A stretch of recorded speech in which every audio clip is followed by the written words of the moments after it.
She was 17 years old, and they were already selling her future. Clara Bennett pressed her back against the barn wall, her hands shaking so hard she could barely hold the paper. They shoved at her a contract with her name written at the bottom like a price tag on livestock. She didn't cry. She burned it. And the man who watched her do it, a mountain cowboy with hard eyes and a harder past, decided in that moment that some things were worth bleeding for. If this story already has your heart pounding, subscribe to our channel and follow every chapter until the very end. And drop a comment telling us what city you're watching from. I want to see just how far this story has traveled. The summer of 1884 came to the Montana Territory like a punishment. The heat pressed down on the valley towns, cracking the earth, drying the creek beds, baking the paint off every storefront in Harlow Creek, until the whole place looked like something God had forgotten to finish. Dust swirled in the main street all day long, and by afternoon, even the horses stood still with their heads low, too tired to swat the flies. Ethan Walker hadn't been to Harlow Creek in 4 months. He didn't miss it. He came down from the mountain twice a year, once for supplies, once when the weather forced him. Every time he moved through town fast, kept his hat low, spoke to no one he didn't have business with. People knew who he was, and most of them left him alone. That suited him fine. He was tying his horse outside Garfield's general store when he heard the shouting. Not unusual in Harlow Creek. Men argued about water rights, about cattle, about card debts that had gone too long. Ethan had learned to walk past all of it. Not his trouble, not his business. He'd made that rule 10 years ago, the day he buried his brother on the North Ridge, and understood that the world would chew through good men the same as bad ones, and the only thing a man could do was decide how much of himself he was willing to lose. He was reaching for the door handle when a girl's voice cut through everything else. Not a woman's voice, a girl's. High and raw and terrified the way a sound gets when the person making it has already exhausted all other options. "I won't sign it. You can't make me sign it." Ethan stopped. He stood with his hand on the door and told himself it wasn't his concern. Then came the second voicemail. Older, thick with the particular kind of patience that powerful men use when they've already decided the outcome of a conversation. "Clara, be reasonable. Your father agreed to the terms. The agreement was signed in good faith. What you feel about it doesn't change what's written on that paper." "My father didn't have the right to agree to anything on my behalf. I'm not property. You're 17 years old, and you have nowhere to go and nothing to your name. That's not a negotiation, sweetheart. That's a fact." Ethan let go of the door handle. He told himself he was only going to look. He walked around the side of the general store to the narrow alley that ran between it and the feed supply building, and what he saw made something cold settle in his chest. There were 4 of them, all men, all well-dressed in the way that men in Harlow Creek got well-dressed when they wanted to remind you of the distance between themselves and everyone else. In the center of the group, backed against the alley wall, was a girl who couldn't have been more than 17. Her dark hair tangled from what looked like a long journey. Her dress road-worn and patched at both elbows. She was holding a folded piece of paper to her chest, like it was either a weapon or a wound, and her jaw was set so tight Ethan could see the muscle jumping under her skin. She wasn't crying. He noticed that first. The man doing the talking was Gerald Moss. Ethan recognized him, one of the 3 or 4 men in the county who had accumulated enough land and money to believe the rules didn't apply to them. Moss was in his 50s.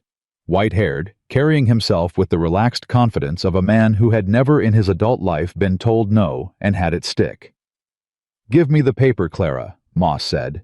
"We can finish this quietly. No one has to be embarrassed." "I'm not embarrassed," the girl said. "I'm furious. There's a difference." One of the other men laughed, not kindly. "Sign the thing and we'll get you settled before nightfall," he said. "You'll have a roof over your head. Food. That's more than most girls in your position can expect." "My position," Clara said, and her voice had gone very quiet, in the way that voices go quiet before something breaks, "is that I am a human being, and you are trying to purchase my next 5 years, like I'm a mule at auction."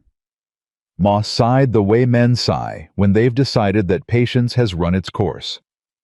"Take the paper," he said to the man on his left. The man stepped forward. Ethan moved before he'd made a conscious decision to move.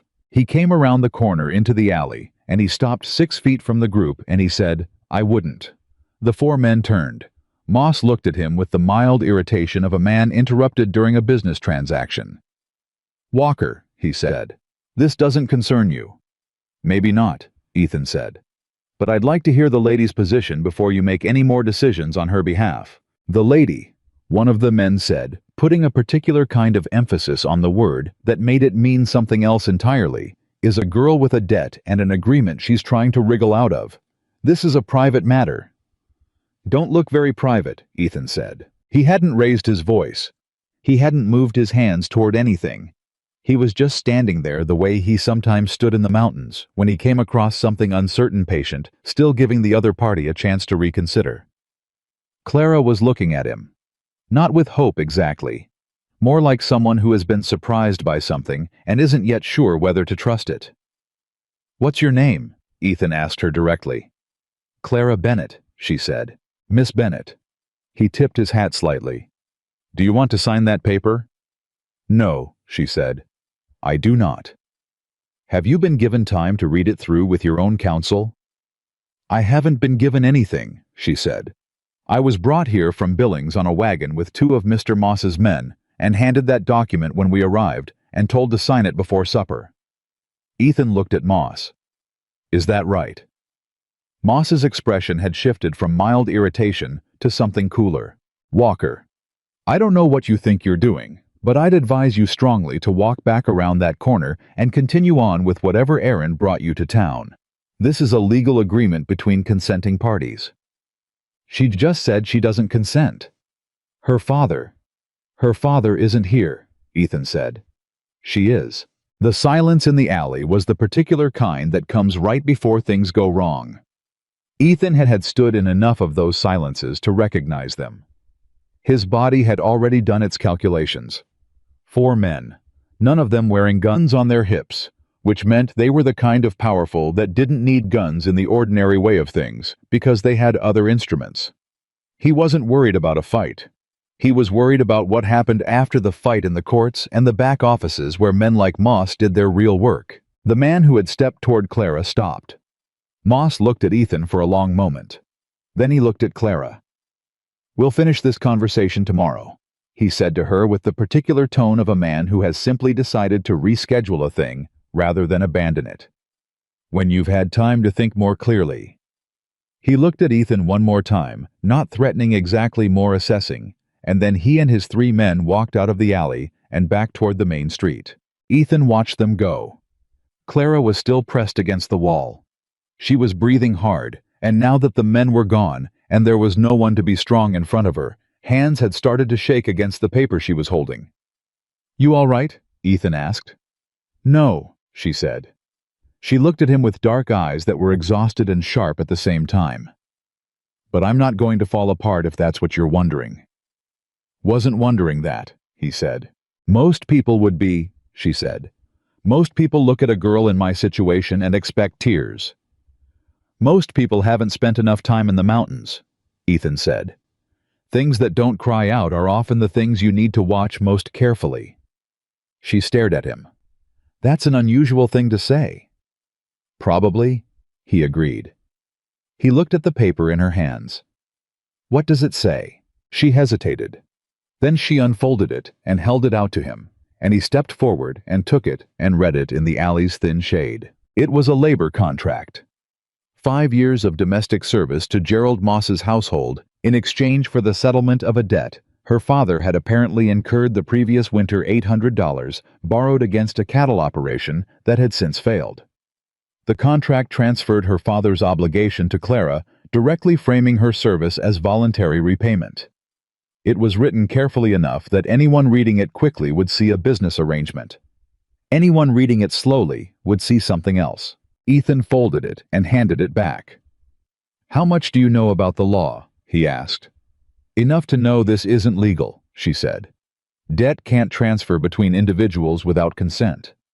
And even if it could, this contract would effectively make me an indentured servant, which hasn't been legal in this country since before either of us was born."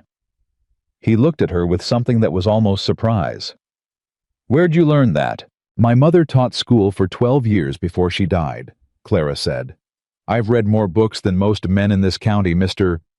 She paused. "I don't know your name." "Ethan Walker." "Mr. Walker." She folded the paper carefully and put it in the pocket of her dress.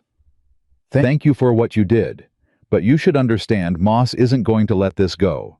He's been trying to get my father's land for 2 years. Taking me was his way of pressuring my father to sign over the deed. If he can't use me, he'll find another way." "Where's your father now?" Something passed across her face. "Dead," she said. 3 weeks ago. Moss doesn't know yet. Or maybe he does, and that's why he's moving faster now." Ethan was quiet for a moment. "Where are you planning to go?" he asked. She lifted her chin.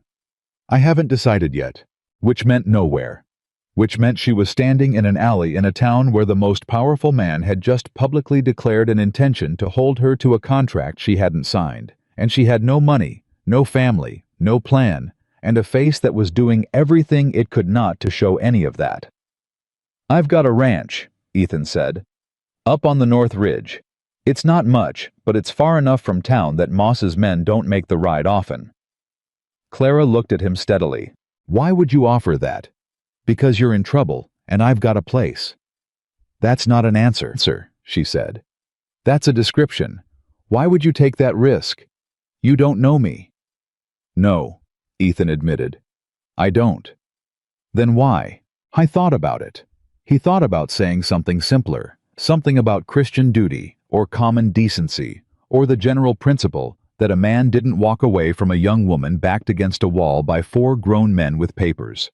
All of those things were true, but they weren't the real answer. The real answer was that he'd heard her say, "I'm not property," in a voice that didn't waver, and something in him had recognized that voice, and he couldn't entirely explain why, except that he knew the sound of a person trying very hard to hold on to who they were in a world that was actively trying to convince them they were worth less than they believed. He knew that sound because he'd made it himself in a different alley in a different town a long time ago. "Let's just say I've met Gerald Moss before," Ethan said, "and I know what his patience looks like right before it runs out." Clara studied him for a long moment. She was measuring him. He could see it, the careful assessment of someone who had learned not to take help at face value, because help could be another kind of trap. "If I come with you," she said slowly, "I'm not signing anything. I'm not agreeing to anything. I'm not beholden to you for the shelter." "Fine," Ethan said, "and I'll work for my keep. I'm not a charity case." "Didn't say you were." "And if you turn out to be anything like Gerald Moss?" "I'm not." "I have no way of knowing that yet." "No," he said. "You don't. You'll have to decide what to trust." Another long silence. Then Clara Bennett straightened up from the wall, settled her worn dress with the dignity of someone putting on armor, and looked at Ethan Walker with those dark, exhausted eyes. "All right," she said. "Show me your horse." Takang. The North Ridge was 2 hours above Harlow Creek by trail, and it got quieter with every 100 feet of elevation. Clara didn't talk much on the ride up. She sat behind Ethan on the big gray gelding, keeping a careful few inches of space between them, one hand light on his shoulder for balance. The summer heat eased as they climbed, replaced by the dry cool that lived in the pine stands along the upper slopes, and Clara breathed it in like someone who had been waiting for air. Ethan pointed out the landmarks as they passed them, not because she needed to know them yet, but because silence between 2 strangers on a long trail could go wrong if you let it sit too heavy. "That creek bed on the left dries out by August," he said. "There's a spring a 1/4 mile east that runs year-round. That's the one to remember." "How long have you been up here?" she asked. "On this property 6 years. In these mountains most of my life." "You don't have family." "Not anymore." She didn't push that. He appreciated it. "The town calls you the ghost cowboy," she said instead, and her voice had just enough wry edge to it that he almost smiled. "I know what they call me." "Does it bother you?" "Did once." "Once," he said. "Not particularly anymore." "What changed?" He considered that. "Got tired of caring what people in Harlow Creek thought about anything," he said. They're mostly wrong about most things. They're mostly wrong about me, Clara said. According to them, I'm trouble. I noticed. Do you think they're right? You burned a legal document in a public alley, Ethan said.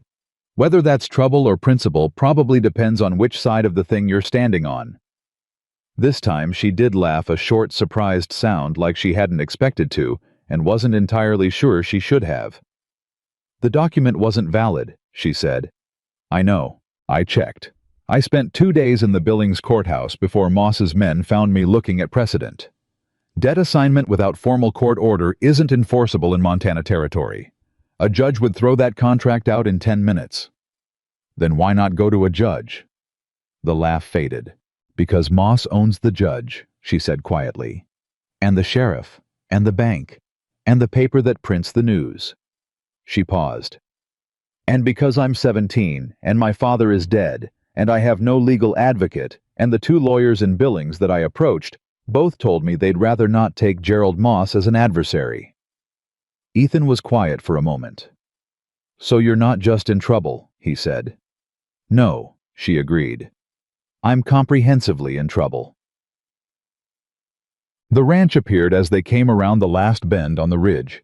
A main cabin, a barn, a chicken, run 3 paddocks visible through the pines, and beyond it all, the mountain valley spreading out to the south in the last of the afternoon light.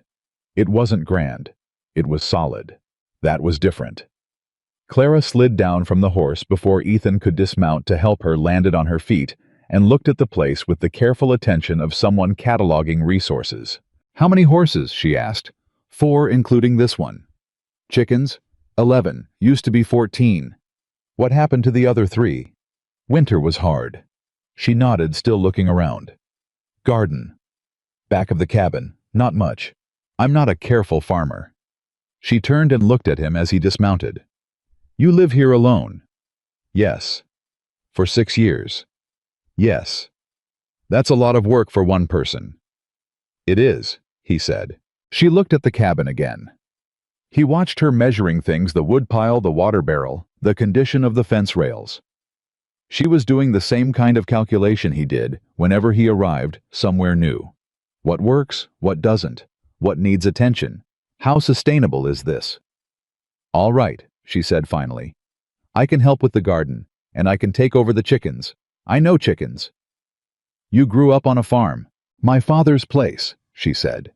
We had 40 acres in the Yellowstone Valley, before the drought, before the debt. Her voice stayed level, but he heard what was underneath it, the particular flatness of someone describing a loss they haven't finished processing yet. I know how to work. I believe you, Ethan said. She looked at him then directly for a long moment. You're not what I expected, she said. What did you expect? I don't know. Someone who wanted something from helping me. Most people do, he said. He thought about it honestly. I want to sleep without thinking about that alley, he said. If that counts. Something shifted in her expression. Not softness exactly, she didn't strike him as someone who moved to softness quickly. But something in the careful assessment eased slightly. That counts, she said. The cabin had 1 main room and a sleeping loft, and Ethan spent the first hour after their arrival moving things around, so that the loft was Clara's, with a blanket hung across the ladder opening for privacy. He took his bedroll to the main room floor without comment. Clara stood at the top of the ladder and looked down at him. You don't have to do that, she said. I can sleep in the barn. You're not sleeping in the barn, Ethan said. I've slept in worse. I know. That doesn't mean you should have to. She was quiet for a moment. Thank you, she said, and the words came out slightly rough, like she hadn't said them in a while, and had forgotten how they felt. There's salt pork and cornbread from 2 days ago, he said. Nothing fresh until tomorrow, and there's a basin on the back wall if you want to wash the road off. I'll manage, she said.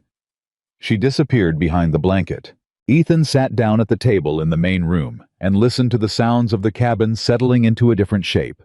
2 people moving through it instead of 1. The small adjustments and careful courtesies of strangers trying not to intrude on each other. He hadn't heard those sounds in a long time. He wasn't sure yet whether that was good or not. 3 days passed. They were careful days, both of them orbiting the ranch without quite overlapping. Ethan handled the horses and the fence lines and the firewood. Clara took the garden and the chickens, and on the second day, quietly made a proper inventory of the cellar and rearranged it in a way that made everything easier to find. She didn't ask permission to do it. She just did it. And when Ethan saw the difference, he didn't comment because they had established without quite discussing it that she wasn't a guest here and didn't need to ask. On the evening of the third day, she found him at the paddock fence, watching the horses in the late light. "Someone came up the trail today," she said, "while you were checking the east fence." He turned to look at her. "Who?" "I don't know. I didn't go out. I watched from the window. One rider, good horse, not a working horse. He circled the barn and then left." "What direction?" "South, back toward town." Ethan turned back to the horses. "One of Moss's men, probably," he said. "Probably," she agreed. She stood beside him at the fence. "He's not going to stop." "No." "What happens when he sends more than one rider?" "Then we'll deal with more than one rider," Ethan said. "That's not a plan," Clara said. "No," he agreed. "It's a fact. The plan comes after." She looked at him with an expression that was halfway between exasperation and something that might eventually become trust. "Do you always think this way?" she said. "What way?" "Like you're already past the thing. Like you've already decided you'll get through it, and you're just waiting for the situation to catch up." He thought about that. "I suppose," he said. "I've been through enough situations that panicking before they arrive hasn't ever helped." "What has helped?" "Knowing the land," he said. "Knowing who you can trust. Knowing what you're willing to stand for before someone asks you to stand." Clara was quiet for the moment.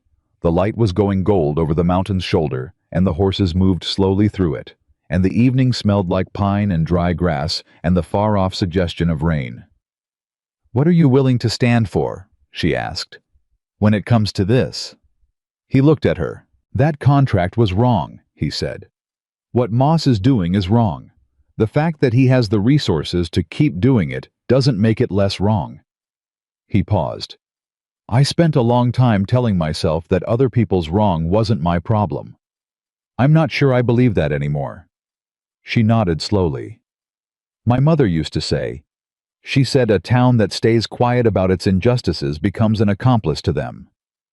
"Your mother sounds like she was a remarkable woman." "She was," Clara said. "She also died young and broke and worn out, so I've had complicated feelings about her wisdom ever since." It was the most she'd said about herself in 3 days, and Ethan understood that it had cost something to say it. He didn't push further. "You should know," Clara said, after a moment, her voice matter-of-fact, "that I've been thinking about what options I have. And there's a federal land office in Helena," she said. "If Moss's claim on my father's land involved fraud, and I believe it did, there may be grounds for a federal complaint. The trick is getting there and getting someone to listen." She glanced at him.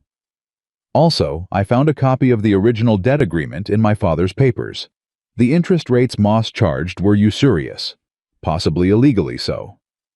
Ethan turned to look at her fully. "You had your father's papers with you?" "In my travel bag, sewn into the lining." She met his eyes steadily.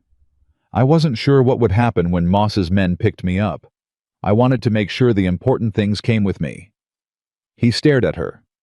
She had ridden into Harlow Creek, cornered by 4 men, facing a coerced contract and no allies with the evidence that could potentially undo the whole situation hidden in the lining of her bag. "You're not what I expected either," he said. The corner of her mouth moved. "What did you expect?" she said. "Someone who needed saving," he said. "Everyone needs saving sometimes," Clara said. "The question is what they do with it after." She looked back at the horses. "I need time, Mr. Walker, and I need to not be handed over to Gerald Moss while I figure out my next step. That's what I actually need." "Then that's what you'll have," Ethan said. The evening deepened around them. Below, somewhere down the mountain, Harlow Creek went about its business in the last of the summer light, and Gerald Moss sat in his comfortable house, making plans that he believed were already finished. He didn't know about the papers sewn into Clara Bennett's bag. He didn't know about Ethan Walker's particular and specific relationship with the idea of giving up. And he didn't know not yet that sometimes the two most dangerous things in the world are a woman with nothing left to lose and a man who has finally decided what he's willing to fight for. But he would. The rider came back on the fourth morning. Not alone this time. Ethan heard them before he saw them. 3 horses on the South Trail, moving at a pace that said they weren't making a social call. He was splitting wood behind the cabin when the sound reached him, and he set the axe down against the block and walked around to the front without hurrying, because hurrying told people things about your state of mind that you sometimes couldn't afford to tell them. Clara was already at the window. 3, she said quietly when he stepped inside. I counted. One of them is the same man from yesterday. The other 2 I don't recognize. She paused. They're armed. Most men out here are armed, Ethan said. These ones are armed the way men are armed when they've been told to make a point, Clara said. He looked at her. She was right, and she knew it, and she wasn't frightened. Or if she was, she'd already made her peace with it and moved on to practical thinking. He found that steadying in a way he hadn't anticipated. Stay inside, he said. Ethan, not because you can't handle yourself, he said. Because 3 men on horses looking for leverage don't need to see you standing in the yard. She considered that for exactly 1 second. Then she stepped back from the window, but didn't go far. He could feel her positioned just to the left of the doorframe, out of sight, but close enough to hear everything. He walked out onto the porch. The 3 riders pulled up about 20 feet from the steps. The one in the middle was the kind of big that came from years of physical work, broad across the shoulders, thick-necked with the particular blankness in his face of a man who has been paid to deliver a message and has no personal investment in how it's received. The 2 on either side were younger, watchful. Walker, the big man said. That's right, Ethan said. Name's Doyle. I work for Mr. Moss. I figured. Doyle shifted in his saddle. Mr. Moss wants to talk to you. Friendly conversation. He's asking you to come down to town today. He can come up the mountain if he wants to talk, Ethan said. I don't make trips to town on short notice. He thought you might say that. Doyle reached into his coat and produced an envelope. He asked me to give you this. One of the younger men nudged his horse forward a step and leaned down to hold the envelope out. Ethan walked down the porch steps, took it, walked back up, and opened it. Inside was a single sheet of paper, written in a careful, deliberate hand. Mr. Walker, I have no quarrel with you. The girl staying at your property has obligations she is attempting to avoid. I am prepared to be generous in resolving this matter, but I need to speak with her directly. Bring her to my office in Harlow Creek by Friday, and I will ensure that no difficulty comes to you or your property as a result of your involvement. Fail to do so, and I will need to pursue other avenues. G. Moss. Ethan read it twice. Then he folded it and put it in his shirt pocket. Tell Mr. Moss thank you for the letter, he said. Doyle waited. And tell him Miss Bennett isn't available Friday, Ethan said. Or any other day he has in mind. Something moved in Doyle's expression. Not surprise. More like a man confirming what he already expected. Mr. Moss won't like that, Doyle said. I imagine not, Ethan agreed. He's a patient man, Doyle said, but he's not an infinitely patient man. You understand what I'm saying? I understand perfectly, Ethan said. I'll send you back with the same message. Miss Bennett is not available. If Mr. Moss has a legal grievance he'd like to pursue, there are courts for that. If he'd like to pursue other avenues instead, he should think carefully about what that looks like for him. A long silence. Then Doyle gathered his reins. Friday, he said. One word. And the 3 of them turned their horses and went back down the South Trail. Ethan stood on the porch until they were out of sight. Then he went back inside. Clara was exactly where he'd expected, just inside the door, having heard every word. He'll come back, she said. Yes. With more than 3. Probably. She looked at him steadily. You didn't have to do that. You could have told him I wasn't here. You could have told him I left. He wouldn't have believed it, Ethan said. And it would have given him reason to keep testing. This way he knows where things stand. Where things stand, Clara said slowly, is that you just made an enemy of the most powerful man in this county on behalf of a girl you've known 4 days. Seems like it, Ethan said. Why? The word was quiet, not challenging, genuinely asking, like she needed to understand the mechanism of it because she'd been in enough situations where people's motives turned out to be something other than what they presented. Ethan thought about giving her the practical answer that Moss would have found a way to cause him trouble. Eventually, anyway, that men like Moss always did, that it was better to be clear from the start. All of that was true. Because what that letter said was a threat, he said instead. And I don't negotiate with threats. Not anymore. Not anymore, she repeated. He didn't elaborate. She didn't push. But something in the air between them shifted, not dramatically, not in the way of things falling into place, but quietly, the way light changes when a cloud moves. That afternoon, Clara spread her father's papers across the kitchen table. Ethan sat across from her, and she walked him through them, not because she needed his permission to pursue anything, but because she'd been thinking for 4 days, and she needed someone to think with, and Ethan Walker had proven himself so far to be a man who listened when a woman talked without waiting for her to finish so he could correct her. The original loan was $300, she said, smoothing out a yellowed document. Taken out in January of last year. My father needed it to get through the winter, lost half his cattle to the freeze, and couldn't pay his hands. Moss lent it at what the paper calls standard interest. What did that turn out to mean? 22% compounded monthly. Ethan looked at her. In 8 months. Clara said. $300 became $800. By the time my father died, Moss was claiming the debt had grown to $1,100.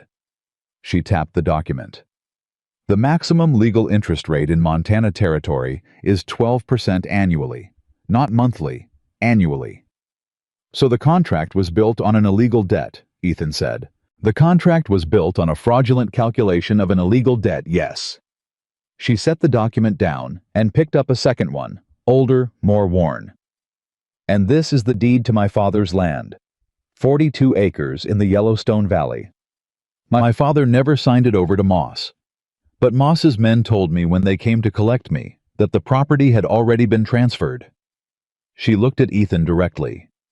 Someone forged my father's signature. The words landed in the quiet of the cabin. You have proof of that? Ethan asked. I have my father's genuine signature on 6 other documents, including 2 from the same month the transfer was supposedly made. His hand was distinctive. He broke 2 fingers on his right hand in 1871. And it affected his writing for the rest of his life. Any competent examiner could tell the difference in 10 minutes. You've been planning this, Ethan said. I've been surviving this, Clara corrected. There's a difference. Planning implies I had options. She looked down at the papers. I've been surviving it and documenting it, and waiting for a moment when I might actually be somewhere safe enough to take the next step. Helena, Ethan said. The Federal Land Office. Yes. If I can get there with these papers and speak to someone above the county level. Someone Moss doesn't own, there's a real case here. Not just for my father's land. Moss has been doing versions of this to people in this valley for years. I've spoken to 3 other families who lost land to him under similar circumstances. She paused. I have statements from 2 of them, signed and witnessed. Ethan was quiet for a long moment. How long have you been collecting this? He said. Since February, she said. 4 months, after my father got sick, and I understood that Moss was going to move the moment he was gone. She straightened the papers and began carefully stacking them. I know I'm asking more of you than you agreed to. Keeping me here was already a risk. What I'm asking now is different. What are you asking? I need to get to Helena, she said. And I need to get there before Moss figures out what I have. If he finds out about these papers... She stopped.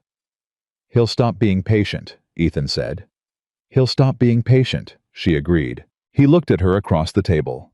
This girl who was 17 years old and had spent 4 months quietly building a federal case against the most powerful land grabber in the county while nursing her dying father and pretending to be nothing more than a helpless girl with a debt problem. "You're remarkable," he said. It came out plain, not as a compliment exactly, more as an assessment. A fact he'd arrived at. Clara looked at him sharply, like she was bracing for something to follow that undermined it. When nothing followed, she looked back down at her papers. "My mother was remarkable," she said. "I'm just stubborn." They left for Helena 2 days later before dawn. Ethan didn't tell anyone in Harlow Creek they were going. He packed light enough for a 5-day ride, bedrolls, food, his rifle across his saddle, the spare pistol he put in his saddlebag without comment. Clara had sewn her father's documents back into the lining of her bag, and she carried it herself at all times, and he didn't suggest otherwise. The mountain trail north bypassed Harlow Creek entirely. It was harder going longer by half a day, but it kept them out of Moss's sight, and distance right now was worth more than time. They didn't talk much in the early morning dark. The horses moved steady and careful on the trail, and the mountains rose around them in the pre-dawn quiet. And Ethan was aware, in the particular way he'd become aware of things since she'd arrived, that Clara was not the kind of person who filled silence to avoid it. She sat in it the same way she sat in difficulty, with a straight back and her eyes forward. Around mid-morning she said, "Tell me about the brother." He didn't answer immediately. "You mentioned you don't have family anymore," she said. Not as a question, like a door you'd closed. "But you said not anymore, which means there was a time when you did." He watched the trail ahead. "My brother's name was Daniel," he said. "He was 2 years younger than me. We had a ranch together before this one, down in the valley near Crow Creek. Good land, decent water, we'd worked it for 8 years. "What happened?" "A man named Aldrich," Ethan said. "Same type as Moss. Same method, came in patient, offered loans when we had a bad season. Wrote the terms in language that sounded reasonable until you read it 3 times. By the time we understood what we'd agreed to, the interest had buried us." Clara was quiet, listening. "Daniel wanted to fight it," Ethan said. "He went to the sheriff. The sheriff told him it was a civil matter. He went to the county judge. The judge told him the contract was valid. He went to the newspaper." He paused. "The newspaper ran a story about how 2 young ranchers were trying to avoid a legal debt." "What did you do?" Clara asked. "I told him to let it go," Ethan said. "I told him we'd start over somewhere else, that the land wasn't worth what it would cost to fight." He said it without inflection, the way people say things they've said to themselves 10,000 times. Daniel didn't agree. He kept fighting. He kept fighting, alone, for 8 months. And then one winter night, he was riding back from a meeting with a lawyer in Billings, and his horse came home without him. Ethan kept his eyes on the trail. "They said it was an accident. Horse spooked on the ice." The silence stretched. "You didn't believe that," Clara said. "I had no proof of anything else," he said. "And I was 29 years old, and I'd just watched my brother spend 8 months fighting the right fight the right way and end up dead on a frozen road. So I took what I could carry and came up here, and I decided that the best thing I could do was not care about anything that Aldrich or Moss or anyone like them might want." "Until 4 days ago," Clara said. He glanced at her. "Until 4 days ago," he said. She didn't say anything for a while. The trail wound through a high pine stand, dropping into shadow, and then back into morning light. "I'm sorry about your brother," she said finally, simply, without embellishment. "Thank you," Ethan said, which was also simple, and enough. They made camp that night on a flat shelf of rock above a narrow creek, and Ethan built a small fire, and Clara made coffee in the tin pot from his saddlebag, and they sat with the cups warming their hands and the dark mountain around them and the fire between them. "I want you to understand something," Clara said. He waited. "If something goes wrong in Helena, if Moss has connections there, or if the federal office won't see us, or if something happens to the papers, I don't want you to feel responsible." She looked at the fire. "You didn't ask for this. You helped a stranger in an alley and somehow ended up riding to the Capitol with forged deeds and a 17-year-old girl who has made enemies of half the county. That's not what you signed up for." "What did I sign up for?" Ethan said. "A quiet life on a mountain," she said. He considered that. "The quiet life," he said, "was never as quiet as it looked, and I've been carrying Daniel around on that mountain for 10 years. Maybe it's time I did something with what I know about men like Moss, rather than just knowing it. Clara looked at him, then full on the firelight on her face, and something in her expression had gone complicated in a way that was hard to name. Not soft, not grateful exactly. Something more guarded than either of those, but pointed in the same direction. "You're a strange man, Ethan Walker," she said. "I've heard that. I don't mean it badly." "I know," he said. They were a half-day from Helena when the trouble found them. It came in the form of two riders on the north trail ahead, not moving toward them, just stopped blocking the path, the way men block paths when they've been told to wait and confirm before acting. One of them Ethan recognized from Harlow Creek. He didn't know the other. He reined the gray to a halt, beside him. Clara pulled up her horse. Ethan's spare mare, and said nothing, but her hand moved to the saddlebag where she kept the documents, checking by reflex that it was still there and latched. "Walker," the familiar one called out. "Long way from home." "So are you," Ethan said. "Mr. Moss asked us to find you." The man had the easy posture of someone who isn't worried about the outcome of the conversation. "Wanted to know why you were headed north." "I go where I need to go," Ethan said. "With the Bennett girl," the man said. "That's the part Mr. Moss is interested in." His eyes moved to Clara, and something in the look made Ethan's jaw tighten. "Miss Bennett, Mr. Moss was concerned for your welfare." "I'm sure he was," Clara said. Her voice was perfectly level. "He'd like you to come back with us. We'll take you safely to Harlow Creek. You can talk to Mr. Moss directly. And this whole misunderstanding—" "It isn't a misunderstanding," Clara said. The man stopped. "I understand exactly what Mr. Moss wants," she said. "And the answer is no. I am traveling to Helena on legal business that is no concern of yours or his. You can ride back and tell him that." The two men exchanged a look. "Miss, we're not really asking," the second one said, and his tone was different, flat, final, the tone of men who have moved past the conversation portion of an encounter. Ethan moved his horse one step to the left, putting himself between Clara and the two riders. "She gave you her answer," he said. "Walker, she gave you her answer," he said again. "And I'll give you mine. You're two men on a trail, and I'm a man who has ridden these mountains alone for 6 years, which means I know every pass and cutoff within 20 miles of where we're standing. Miss Bennett and I can be off this trail in 4 directions before you've made up your minds which one to follow, and one of those directions goes straight to the Helena Federal Office." He let that land. "So you can move aside, or you can follow us, and either way, we'll arrive where we're going. But if you follow us, you'll be riding into a federal building behind a woman carrying documents that name Gerald Moss in a fraud complaint, which is the kind of entrance that tends to draw attention." The two men went still. He'd gambled on the fact that they were Moss's hired riders, not his hired thinkers. Men told to intercept and redirect, not men trusted with the whole picture of what was at stake. The gamble held. The familiar one looked at the second rider. Something passed between them. Then they pulled their horses off the trail. "Your funeral," the familiar one said. But he said it to the air, not to either of them in particular, and when Ethan nudged the gray forward, they didn't follow. He and Clara rode past them without looking back and kept a steady pace for the next quarter mile before either of them said anything. "You bluffed," Clara said. "Partially," Ethan said. "Which part was the bluff?" "The part about knowing every pass and cutoff," he said. "I know most of them, not all." Clara looked at him, and then she laughed.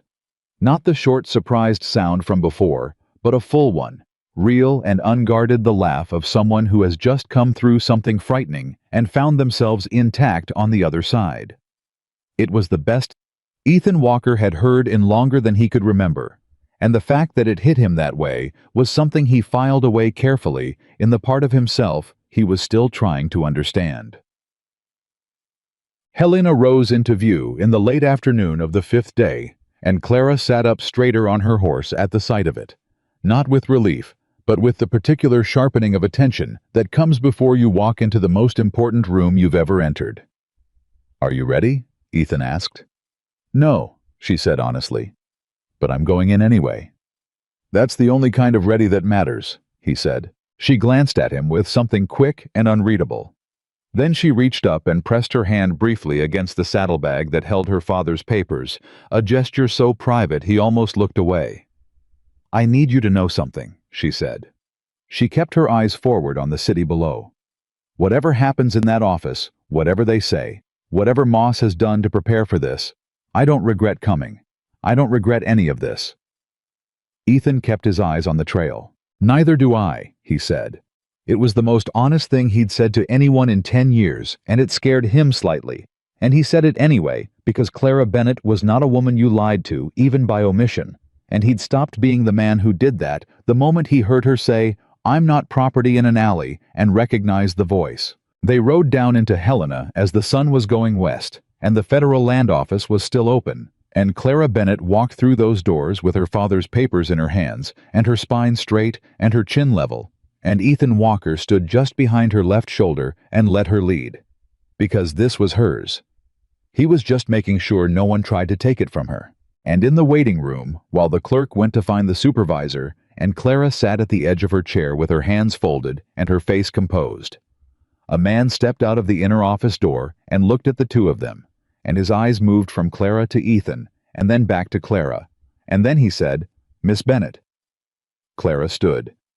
"Yes," she said. "I received a telegraph from Harlow Creek this morning," the man said. "From a Mr. Moss. He told me to expect you." The room went very quiet. Clara's hands didn't move. Her expression didn't change. But Ethan saw the slight shift of weight in her feet, the adjustment of someone who has just received bad news and is deciding what to do with it in real time. "I expect he did," she said. Her voice was perfectly steady. "I also expect the telegraph arrived before we did, which means Mr. Moss knew our destination ahead of time, which means someone on the North Trail told him." She looked at the man directly. "I'd like to know before we go any further whether you work for the federal government of the United States or for Gerald Moss. Because I have documents here that are relevant to that question, and I intend to give them to whichever one of those things you actually are." The man stared at her. Then slowly he stepped back and held the door open. "Come in, Miss Bennett," he said. And his voice, Ethan thought, had the sound of a man who hadn't expected that particular quality of directness, and was adjusting his understanding of the situation accordingly. "Let's hear what you have." Clara walked through the door. Ethan followed. And behind them, somewhere down the South Trail, and 2 days hard riding away, Gerald Moss sat in his comfortable house and believed he had won, because he always won, because winning was simply a matter of patience and resources, and the understanding that most people eventually could be made to fold. He had never in all his years of patient winning met Clara Bennett before. That was about to matter very much. The Federal Land Office supervisor's name was Arthur Greer, and within the first 5 minutes of the meeting, Ethan understood 3 things about him. First, he was not Gerald Moss's man. The telegraph from Harlow Creek had clearly rattled him, but it hadn't directed him. There was a difference between a man who received a warning and a man who received an order, and Greer had the posture of the former. Cautious. Watching. Not yet decided. Second, he was the kind of bureaucrat who believed deeply in process, which meant Clara's documents needed to be not just compelling, but airtight, because a man like Greer would look for any procedural reason to redirect a difficult situation rather than walk into the middle of it. Third, he had not expected Clara Bennett to be 17 years old. That last one. Ethan watched play out across Greer's face in real time. The slight recalibration, the reassessment. The moment where the supervisor of a federal land office realized he was sitting across a desk from a girl young enough to be his daughter, who had just laid out a fraud case with the methodical precision of a trained attorney. Clara gave him no time to condescend. She placed the documents on the desk in the order she'd planned the original loan agreement first. Then the interest calculation, with the legal rate comparison, written in her own hand on a separate sheet. Then the property deed with the forged signature. Then the genuine signature samples from 6 other documents. Then the 2 sworn statements from neighboring families. The loan was made at 22% compounded monthly, she said. The territorial legal ceiling is 12% annually. Every dollar of debt beyond the original principal is therefore uncollectible under law. The contract Mr. Moss presented me with was built on that fraudulent debt. It is void. Greer looked at the documents. The property deed, Clara continued tapping it, was transferred without my father's genuine consent. He was ill. I can provide medical testimony to that effect, and the signature does not match any authentic example from within a 3-year window. This was not a clerical error. The formation of the letters is structurally different in a way consistent with forgery, not degradation from illness. Miss Bennet, Greer said carefully, these are serious allegations. Yes, she said. They are. That's why I'm here, rather than in a county courthouse that Mr. Moss has had 30 years to cultivate. Greer looked at Ethan. Ethan said nothing. This was Clara's ground. The two statements, Clara said, are from Thomas Carey of Widow Creek and Ruth Pollard of the Elk Basin Settlement. Both lost land to Mr. Moss under arrangements structurally identical to my father's loans at illegal rates, followed by transfer agreements signed under duress, or in Mrs. Pollard's case, signed by someone other than herself entirely. Greer picked up Ruth Pollard's statement and read it slowly. His expression changed as he read, not dramatically, but in the way of a man who has just understood that what he thought was a local dispute is something considerably larger. How many families, he said. That I've spoken to directly 6, Clara said. That I believe exist based on the land transfer records at the Harlow Creek Courthouse, which are public record closer to 20. Silence.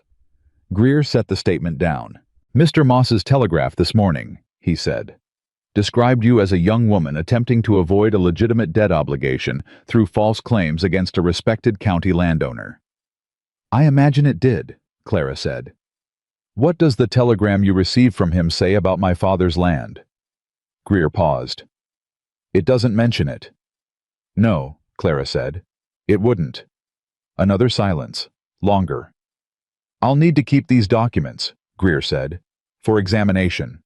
Clara reached into her bag and produced a second set copies, written in her careful hand on fresh paper. These are copies. The originals stay with me until I have a receipt and a case number. She set the copies on the desk. I've been alone with these papers for 4 months, Mr. Greer. I'd like a federal signature before I release them. Greer looked at her for a long moment. Then he reached for his pen. They were in that office for 2 hours. When they came out, Clara had a case number, a signed receipt, and an appointment for the following morning when Greer's senior examiner would review the forgery evidence. She walked to the hitching post, where their horses waited, and stood with her hand on the mare's neck and didn't say anything for a full minute. Ethan waited. He believed me, she said finally. He believed the documents, Ethan said. Same thing, she said. The documents are mine. I built them. She turned to look at him, and there was something raw in her face that she wasn't entirely hiding. The particular openness of someone who has been carrying something alone for so long that the moment the weight shifts even slightly, the body doesn't quite know what to do with the change. 4 months. I spent 4 months being careful and quiet and not letting anyone see what I was building, because I knew the moment Moss found out it would be over. And I walked in there today and laid it all on a desk and... She stopped. And it held, Ethan said. It held, she said. He didn't tell her she'd been remarkable, even though she had been. She didn't need his assessment right now. She needed a minute to just be a 17-year-old girl who had done an enormous thing and was allowed to feel the size of it. So he stood beside her at the hitching post and let the minute pass, and then he said, There's a boarding house 2 streets over. We should eat something and sleep before tomorrow. Clara nodded. She pressed her forehead briefly against the mare's neck, a small private gesture, the kind you make when you need something solid under your hands. Then she straightened. All right, she said. The telegram arrived at Greer's office at 7 the following morning, before either of them had been shown back in. Ethan found out about it because he was already in the corridor when the clerk came in from the telegraph office with the paper, and he read the look on the clerk's face, the suppressed urgency, the careful neutrality, and followed him far enough to hear the name Moss spoken twice through the office door before it closed. I went back to the boarding house and found Clara eating breakfast with her bag on the chair beside her because Clara Bennet did not let the documents out of arm's reach. There's a new telegram, he said. She put down her fork. He told her what he'd seen. She listened with her eyes steady and her hands flat on the table. "He's escalating," she said. "He's had overnight to think, and he's talking to whoever he has in Helena, and now he's pressuring Greer directly." "Can Greer be pressured?" "Everyone can be pressured," Clara said. "The question is whether Greer is the kind of man who pressures easily or the kind who pressures badly." She picked her fork back up. "We go in at 9 as scheduled. If Greer has turned, we'll see it immediately. If he hasn't, we proceed. And if he has—" She chewed, swallowed, looked at him. "Then I ask him to his face whether he's willing to put his signature on a document that buries a fraud case involving 20 families," she said. "And I let him decide what kind of man he is." Ethan drank his coffee. "You've thought about this a long time," he said. "I've thought about everything a long time," she said. "I had 4 months and very little else to do." He almost smiled. She almost smiled back. Greer had not turned. But something in his office had changed overnight, and Ethan felt it the moment they walked in. A new tension, the air of a place that had received unwelcome attention from above. Greer was stiffer than the previous afternoon. His senior examiner, a thin man named Calloway, who had the careful demeanor of someone who spent his days looking at handwriting and numbers, was already at the desk with the copied documents spread before him. "The examiner has had a chance to review," Greer said. "Mr. Calloway." Calloway looked up. "The signature discrepancy is real," he said with the flat certainty of a man who has held 2 documents side by side and reached a conclusion. "The formation of the capital B in Bennett and the angle of the terminal strokes in the surname are inconsistent with the authenticated samples. This is not age or illness." He paused. "Someone else wrote this."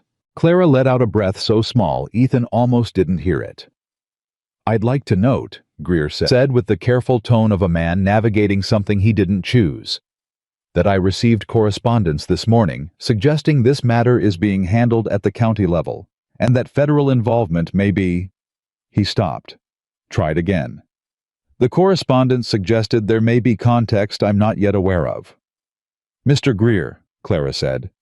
"Miss Bennett. Is the signature forged or isn't it?" Greer looked at Calloway. Calloway looked at Greer. "The evidence strongly suggests it is," Calloway said. "Then there is no context," Clara said, "that makes a forged property deed something other than what it is.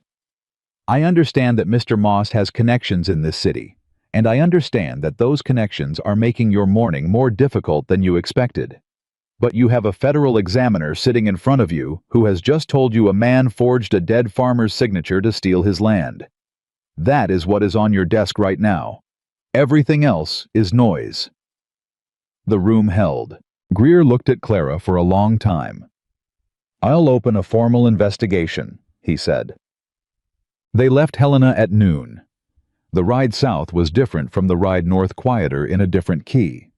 Not the quiet of 2 people managing uncertainty, but the quiet of 2 people who had done a difficult thing and were now living in the space afterward, where you have to figure out what shape you are when the crisis isn't actively holding you together. Ethan felt it somewhere around the 2nd hour, when the city had dropped fully behind them and the mountain trail opened up ahead.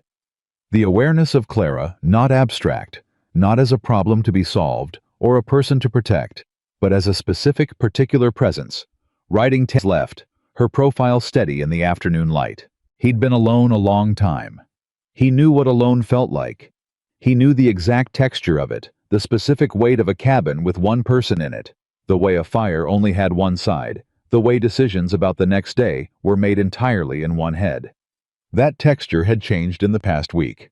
He wasn't sure what to do with the change, so he did what he generally did with things he wasn't sure about. He left it alone and let it be what it was and watched the trail. "Are you worried about going back?" Clara asked around the 3rd hour. "About what Moss does next, you mean?" "Yes." He thought about it honestly. "Some," he said. "He knows the case is open. He knows we went to Helena. He won't know yet exactly what we gave them, but he'll know it was enough to open a formal file, and that changes things for him." "Makes him more dangerous," Clara said. "Makes him more urgent," Ethan said. "Which isn't the same thing exactly. Urgent men make mistakes that patient men don't." He could try to make the documents disappear, she said. The originals. He could try. He'll come for the ranch. Ethan looked at her. Probably, he said. You knew that when we rode back, she said. It wasn't an accusation, more like a confirmation she needed to hear. Yes, he said. Why didn't you say so? Because you'd just done the bravest thing I've ever watched anyone do, he said, and you didn't need a new problem to carry for the next 2 days. The ranch will still be there when we get to it. Clara was quiet for a moment. I'm not fragile, she said. I know that, he said. That's not why I didn't say it. Then why? He thought about how to say it honestly. Because you've been carrying everything alone for 4 months, he said. And sometimes the kindest thing you can give a person isn't information. It's 2 days where they don't have to. Another silence. Longer. That's the strangest form of kindness I've ever had offered to me, Clara said. Stranger than a mountain cowboy hiding you from a land contract, Ethan said. The corner of her mouth moved. Fair point, she said. They were 4 hours from the ranch when they smelled the smoke. Not cookfire smoke. Not the clean, resinous burn of pines. The heavy, specific smell of something structural. Something built. Ethan reined up. Clara pulled up beside him and lifted her face into the air, the way you do when you're trying to read something with your whole body. That's coming from the ridge, she said. He was already moving. He pushed the gray hard up the last switchback of the trail and came around the final bend and saw it, not the cabin burning. Thank God, but the barn, or what was left of it. The east wall gone, and the roof partially collapsed inward, and the smoke still rolling in the late afternoon air. His 4 horses were in the paddock. He counted them immediately automatically. All 4. Someone had opened the stalls before the fire caught, or the fire had been set when the barn was empty. He dismounted before the gray fully stopped and was moving toward the paddock, assessing chickens scattered and frantic, but present the cabin door standing open, and on the porch step, sitting with a rifle across his knees, was old Pete Harker, who ran the mining claim 2 miles east, and who Ethan had spoken to maybe a dozen times in 6 years. Pete was 70 years old and moved like a man who had survived everything the mountain had thrown at him through stubbornness rather than speed. He looked up as Ethan came across the yard. She's all right, Pete said immediately, which made Ethan realize how fast he'd been moving. The cabin's all right. I kept them off it. Ethan stopped. How many? He said. 4 came up around midday, Pete said. Torched the barn first thing, didn't even announce themselves. I fired twice over their heads and they pulled back, but they circled around, and one of them put a torch to the corner before I could get a bead on him in the tree line. He shifted the rifle. They left after an hour. I expect they'll be back with more. Clara had ridden into the yard behind Ethan and was already down from the horse, taking in the barn, the paddock, the cabin. Pete. You were here, she said to Pete. Saw the smoke starting when I was working my claim, Pete said. Came to see what was what. He looked at Ethan. I know it wasn't lightning. No, Ethan said. It wasn't. Moss, Pete said. Moss, Ethan confirmed. Pete nodded slowly, like a man receiving information he'd been expecting. He burned the Carey place last winter, Pete said. Before Thomas Carey finally signed. Didn't know if you were aware. Ethan turned to look at Clara. She was looking at Pete. Thomas Carey, she said. Of Widow Creek. That's the one, Pete said. He gave me a statement, Clara said quietly. He didn't mention the fire. He wouldn't, Pete said. Thomas signed after the fire. He's been ashamed of it ever since. The old man looked at the ruined barn. Some men have a breaking point. Everyone has a breaking point, Clara said. The question is what you do when you reach it. Pete looked at her with the particular attention of a man reassessing what he's dealing with. You're the Bennett girl, he said. I am. Heard you went to Helena. Word travels fast, Ethan said. Word travels fast when men on horseback are riding up and down the mountain asking questions, Pete said dryly. Doyle's been to 3 claims in the last 2 days, asking where you'd gone. He paused. Might be the reason 2 of your other neighbors showed up this afternoon. He tilted his head toward the tree line behind the cabin. Ethan turned. Coming through the pines were two more figures. A heavy-set man Ethan recognized as Frank Odom, who ran cattle on the east slope, and beside him, a woman in her 50s, with the weathered hands of someone who had worked land all her life. May Sutton, whose husband had died 3 years ago, and who had since run her homestead alone, which was something most people in the county hadn't thought she could do, and which she'd been doing without any particular concern for what most people thought. They came into the yard and stopped and looked at the barn. "Moss's men," Frank said. It wasn't a question. "Yes," Ethan said. "Same as Carrie," May said. She looked at Clara. "Same as what he tried on the Kowalski place last summer. They don't sign something burns. They sign Moss gets the land." She tilted her head. "You went to Helena." "Yes," Clara said. "And federal investigation is open," Clara said. "Forgery charge, usury, potential land fraud across multiple properties." She paused. "If the other families are willing to speak—" "We're willing," May said immediately, not looking at Frank, not consulting anyone, just saying it the way a person says a thing they've been waiting to say for a long time. Frank Odom looked at May. Then he looked at the ruined barn. Then he looked at Clara. "My deed," he said slowly. "Moss has been pushing me to refinance my grazing rights through his office. I haven't signed yet. He said I'd regret it." He stopped. "I thought he meant financial regret." "He meant this kind," Pete said, nodding at the barn. Frank was quiet for a long moment. "What do you need from us?" he said. They sat in the cabin that night, all 5 of them, Ethan and Clara and Pete and Frank and May around the table and the floor with the window dark and the fire going and the documents spread across the table again. Clara talked and they listened, and Ethan watched the room. He watched Pete Harker, who had come 2 miles on an old man's legs with a rifle and kept 4 of Moss's men off the cabin because some things were simple for some people. He watched Frank Odom's face move from fear through calculation, through something that landed finally on resolution. The specific expression of a man who has found the floor he's willing to stand on. He watched May Sutton, who wasn't afraid at all, who looked at the documents with the focus of someone looking at a map and understanding for the first time where they are. And he watched Clara. She had ridden 5 days and made a federal case out of 4 months of secret work and come home to a burning barn, and she was sitting at his kitchen table, explaining land law to 4 people who needed to understand it, and her voice was clear, and her back was straight, and she did not look.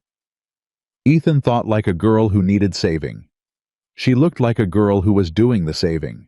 Something in his chest pulled tight around that, and he identified it, and he didn't push it away the way he would have a year ago, because he'd been pushing things away on this mountain for 10 years, and all he had to show for it was an empty cabin and a very good relationship with solitude. "We need to get to the federal examiner before Moss can interfere with the investigation," Clara was saying. "Greer has the copies, but if Moss has friends in Helena—" "He has the county judge," Pete said. "Not sure about federal level." "There's someone above Greer," Clara said. "A regional commissioner in Butte. If Moss applies pressure to Greer, there's an escalation path. But I need more statements, more cases. The more names attached to this, the harder it is to make it disappear." "I'll sign," May said. "I'll sign," Pete said. Frank was quiet. "Frank," May said. "I'm thinking," he said. "Think faster," May said. "Because if Moss comes up here again, and the answer's still just the 3 of us, those men come back with more riders, and next time, it's not just a barn." Frank looked at Clara. "You're 17, he said. Not unkindly, more with a kind of wonder. "Yes," she said. "And you built all of this." "My mother taught school for 12 years, Clara said. "She believed the law could be used to protect people if they were willing to learn it. I spent my life in her library." She paused. "She died broke and worn out, so I have complicated feelings about her optimism. But she wasn't wrong about the law." Frank Odom was quiet for another moment. Then he reached across the table and pulled the blank statement form toward him. "Where do I sign?" he said.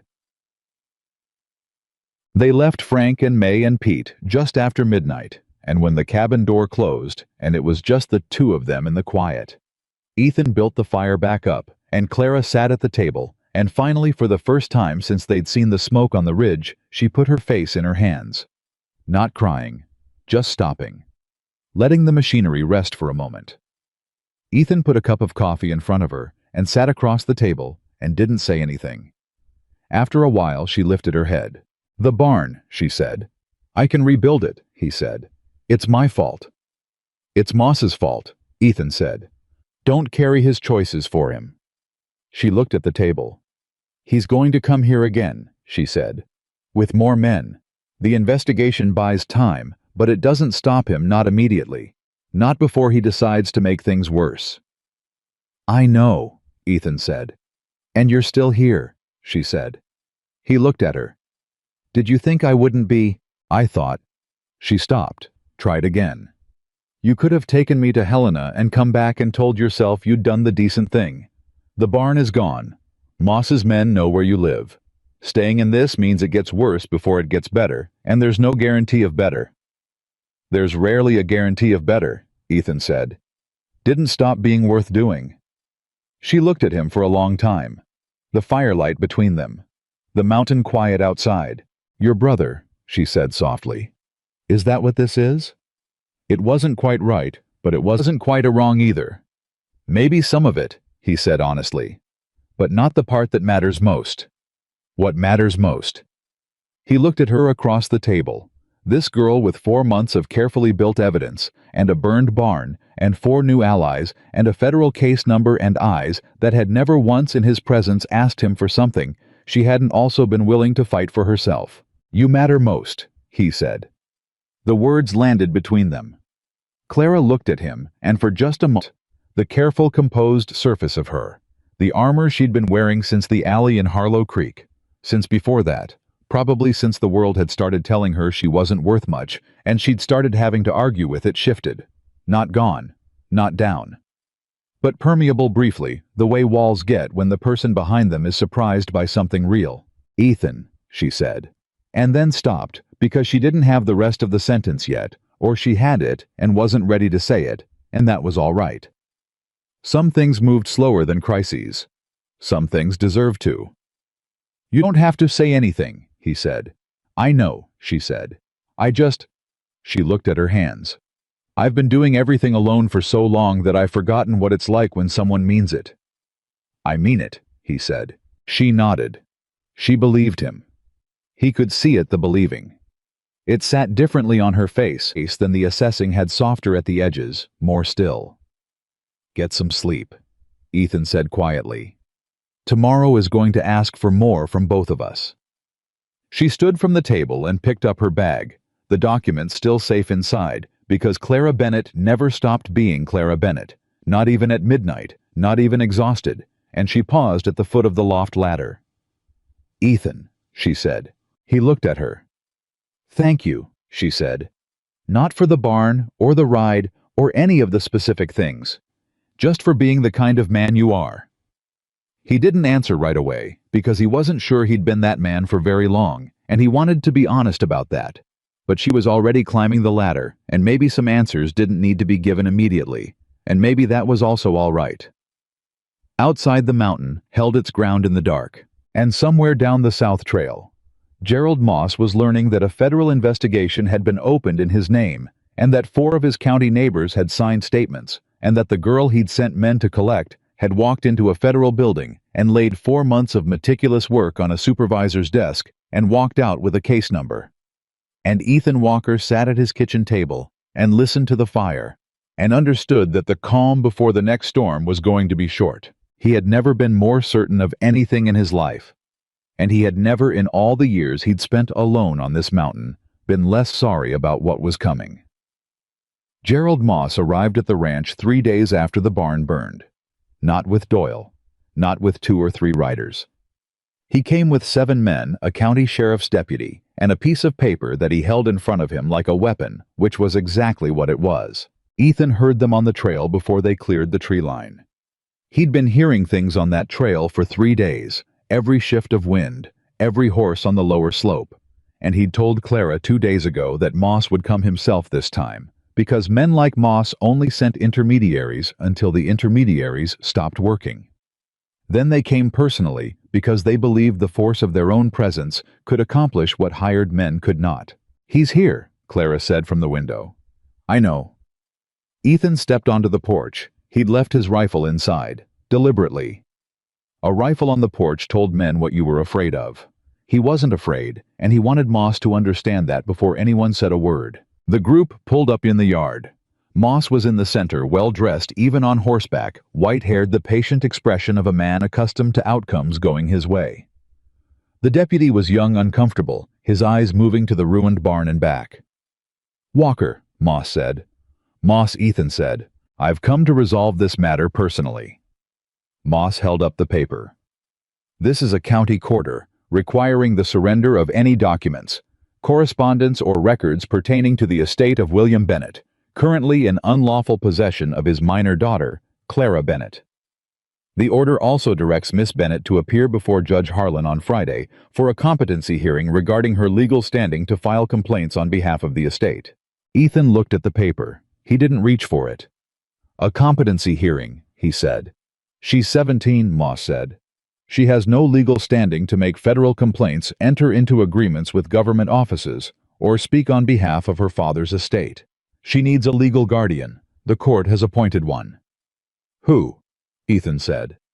Moss smiled, not warmly. "Myself," he said. "Given my existing financial relationship with the estate, the court felt it was appropriate." The yard went very quiet. Ethan heard Clara behind him, not moving, not speaking, just there. He could feel her understanding what she'd just heard in real time. Moss hadn't come to take the documents. He'd come to make her legally invisible. If the court declared her a ward under Moss's guardianship, every complaint she'd filed in, Helena evaporated. Every statement she'd collected became inadmissible. Every piece of evidence she'd spent 4 months building became property of the man she'd built it against. It was elegant in the particular ugly way that legal machinery could be elegant when someone had spent 30 years learning how to use it as a weapon. "That order," Ethan said carefully, "was signed by Judge Harlan." "It was," Moss said. "Judge Harlan, whose re-election campaign you funded entirely last November." Something moved across Moss's face. "That's a public record, Walker. Nothing improper about supporting a candidate." "No," Ethan agreed. "Just context." He looked at the deputy.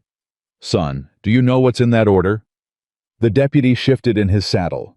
He was maybe 22, with the look of someone who had taken a job for steady wages and was only now beginning to understand what the wages were actually buying.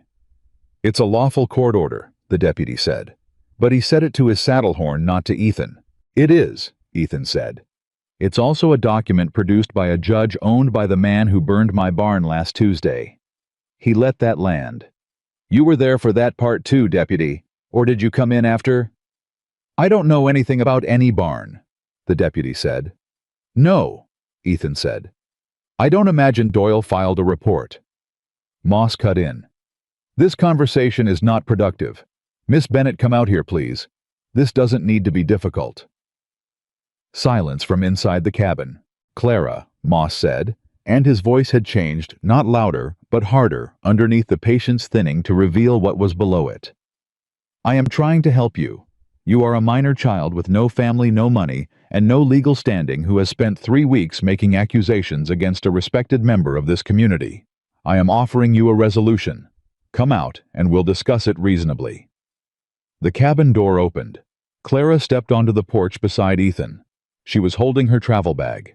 She looked at Gerald Moss with the same dark, steady eyes she'd used in the alley in Harlow Creek 3 weeks ago, and her face had the same quality it had, then not fearless because she wasn't performing fearlessness, but past fear, which is a different thing and more durable.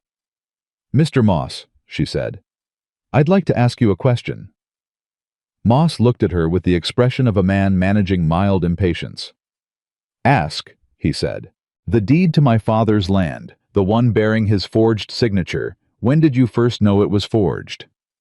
The yard went still. One of Moss's 7 men shifted his horse. The deputy looked up. Moss's expression didn't change. That was telling, Ethan thought.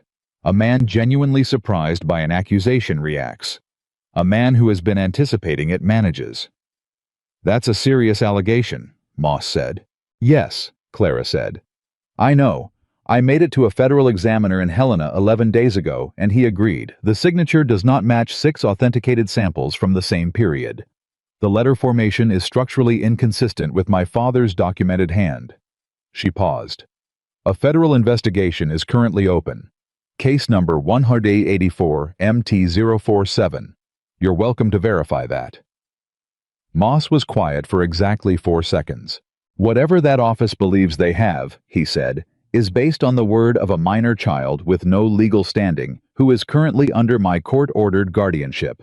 The federal case will be informed of the competency ruling. It will be suspended pending review. He said it with the certainty of a man who has already made the calls, who has already put the machinery in motion. This is over, Clara. I'm trying to give you a dignified exit. I'm not looking for a dignified exit, Clara said. I'm looking for justice for my father. Your father, Moss said, and something in his voice shifted, something uglier showing through the thing underneath the patience. Was a poor manager who borrowed money he couldn't repay and signed agreements he didn't fully understand. That is not my fault. That is not anyone's fault but his. Clara's jaw tightened. My father, she said, signed nothing regarding that property. I have proved that, and you know it. Enough, Moss said. He looked at his men. Take her bag. 2 men dismounted. Ethan stepped forward. Not a large movement, not dramatic. Just one step, putting himself between Clara and the 2 men, and the quality of that single step. The absolute stillness at the end of it. The complete absence of urgency or anxiety stopped the 2 men before they'd gone 3 paces. Because men who have done violence understand the language of someone who is not afraid of it. And Ethan Walker had spent 6 years on a mountain in the particular solitude of a man who had nothing left to lose, and it showed, and the 2 men felt it, and they stopped. Walker, Moss said very quietly. Don't. The lady's bag is hers, Ethan said. That bag contains documents belonging to the Bennett estate, of which I am now the court-appointed guardian. I have legal authority. You have a piece of paper signed by a judge you bought, Ethan said. That's different from legal authority. It will hold up in court. Maybe in your county court, Ethan said. Let's see how it holds up in federal. And that was when Pete Harker came through the tree line on the north side of the yard, with Frank Odom behind him, and May Sutton, and Thomas Carey, who had signed Moss's documents under duress and burned with shame ever since. And behind them, 4 more people that Ethan half recognized from the valley below. Farmers, settlers, people who had learned to be quiet and had apparently decided this morning to stop. 11 people in total coming into the yard from the tree line with the deliberate, unhurried movement of people who had talked about this and made up their minds. Moss turned in his saddle and saw them, and for the first time since he'd ridden into the yard, something crossed his face that wasn't controlled. What is this? He said. These are your neighbors, Clara said from the porch. The ones you've been patient with. May Sutton walked to the front of the group and stopped. She looked at the deputy. Deputy Cole, she said. My name is May Sutton. I have a homestead on the east slope. 3 years ago, Mr. Moss offered to buy my land at a price I didn't accept. 2 months later, my well was poisoned. A dead coyote dropped in during the night. She said it plainly, with no particular emotion, the way people describe things that happened a long time ago and have been carrying since. I signed an agreement with him the following week because I had no water and no other options. I'd like to add that to any official record you're keeping today. Deputy Cole stared at her.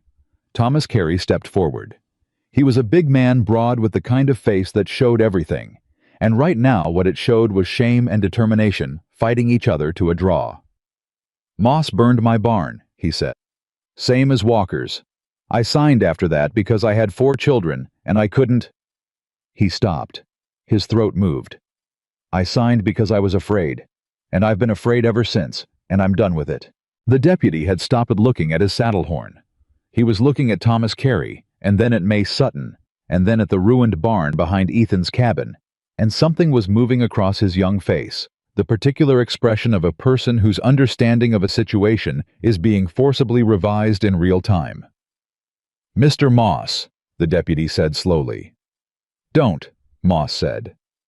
One word directed at the deputy like a blade. The deputy flinched. Then he squared his shoulders. "Mr. Moss, I need to ask you directly. Did you authorize the burning of any property on this mountain?" "That is an absurd question." "Did you?" the deputy said. The yard held its breath. Moss looked at the deputy with the particular contempt of a man who has made someone and is now watching them forget it. "You work for the county," Moss said. "The county funds come through the commissioner's office. The commissioner—" "I know who the commissioner is," the deputy said. "I'm asking about the barn." Silence. Doyle, who had been sitting his horse at the back of Moss's group without speaking, moved his horse slightly to the left. A small adjustment. But Ethan saw it, and it told him that Doyle was also doing a calculation, and the calculation was coming out differently than it had when they'd ridden up the mountain that morning. "Doyle," Ethan said quietly. The big man looked at him. "Those 4 horses in the paddock," Ethan said. "My barn burned while I was gone. Someone opened the stall gates first so the horses could get out." He paused. "That was you, wasn't it?" Doyle's face was a wall, but something behind the wall shifted. "I don't know what you're talking about," he said. "Yes, you do," Ethan said. "You came up here and you opened the gates, and then you let them set the fire because you'll do what Moss pays you to do, but you're not going to let horses burn." He kept his voice level, almost gentle. "There's still a line somewhere in you, Doyle. I can see it." Moss turned on Ethan. "Enough," he said, and the patience was gone. Now completely gone. And what was underneath it was cold and hard and very old. "You want to fight Walker? Fine. We'll have a fight. I'll tie this property up in county court for 5 years. I'll have your grazing rights reviewed. I'll make sure every supplier in Harlow Creek understands that doing business with you creates complications. By the time I'm finished—" "By the time you're finished," said a new voice from the trail, "you'll be explaining all of this to a federal marshal." Everyone turned. Coming up the South Trail on a road-dusted horse was a man in his 40s with a federal marshal's badge on his coat, and behind him 2 more riders with the same. Arthur Greer had sent them. Ethan hadn't known. Clara hadn't known. But Greer, it turned out, was the kind of bureaucrat who believed in process enough to act on it. And the process, once he'd reviewed Calloway's forgery findings and received 4 signed statements from Valley settlers, had been to telegraph the federal marshal's office in Butte. The lead marshal rode into the yard and took in the scene with the practiced efficiency of a man who had ridden into complicated yards before. "Gerald Moss," he said. Moss sat very still on his horse. "I'm Marshal Davies," the man said. "I have a federal warrant for your attendance at a hearing in Helena regarding allegations of fraud, forgery, and property theft under federal land statutes. You're not under arrest at this time, but you will accompany us to Helena today." The 2 riders behind Davies fanned out slightly, taking in the yard Moss's men, the deputy. Moss looked at the warrant. Then he looked at Clara. She was standing on the porch with her travel bag and her straight spine and her level eyes, and she looked back at him without triumph, just steadily, the way she'd been looking at things since the beginning, like she was seeing them clearly and had decided what she was going to do about it. "You knew they were coming," Moss said to her. "I knew Greer was the kind of man who would act on evidence," she said. "I didn't know when." She paused. "I'm glad it was today." Moss looked at her for a long moment. In his face, Ethan could see the machinery of 30 years, the patience, the calculation, the absolute certainty that resources and time could solve any problem running up against something it hadn't been built to handle. A girl with nothing but her mother's library, and 4 months, and the conviction that the law could still mean something. "You'll regret this," Moss said quietly. Not threatening exactly, more like a man who hasn't yet accepted that a thing is real. "Mr. Moss," Marshal Davies said, "your horse, please." It took 2 more hours for the yard to clear. The deputy Cole, whose first name turned out to be James, stayed behind after the marshals left with Moss. He sat on his horse in the yard with the particular expression of a young man trying to figure out what he'd been a part of and what to do now. I didn't know about the barn, he said to Ethan. I want you to know that. I believe you, Ethan said. I knew I knew there were things I didn't ask about, Cole said. That's different from not knowing, and I understand that. It is different, Ethan agreed. What are you going to do with the understanding? Cole was quiet. I expect there's a report I need to write, he said finally. A proper one. He glanced at May Sutton, who was talking to Clara near the paddock fence. I expect there are several. I expect so too, Ethan said. Cole rode out. Pete Harker and Frank Odom spent another half-hour stacking what could be salvaged from the barn wall before Pete declared his knees had contributed all they intended to contribute for one day, and the two of them left with the easy familiarity of men who had done a thing together and would remember it. May Sutton hugged Clara before she left. Not a performative hug, a real one. One arm around her shoulders, brief and firm, the kind of contact offered by someone who understands what a person has been carrying. Thomas Carey shook Clara's hand. I'm sorry I signed, he said. I should have. You had 4 children, Clara said. You were protecting them. That's not something to apologize for. I'm apologizing anyway, he said. And I'm glad you didn't stop. I almost did, she said quietly. More than once. Carey nodded. He looked at Ethan. Take care of her, he said, then caught himself glancing at Clara's expression. Or that is I meant. He knows what you meant, Clara said. Thank you, Thomas. When everyone was gone, the yard held the particular stillness that comes after a great deal of noise. Ethan sat on the porch step. Clara sat beside him, not across from him, beside him closer than she'd positioned herself in all the weeks before, and he was aware of it without making it into anything. It didn't need to be yet.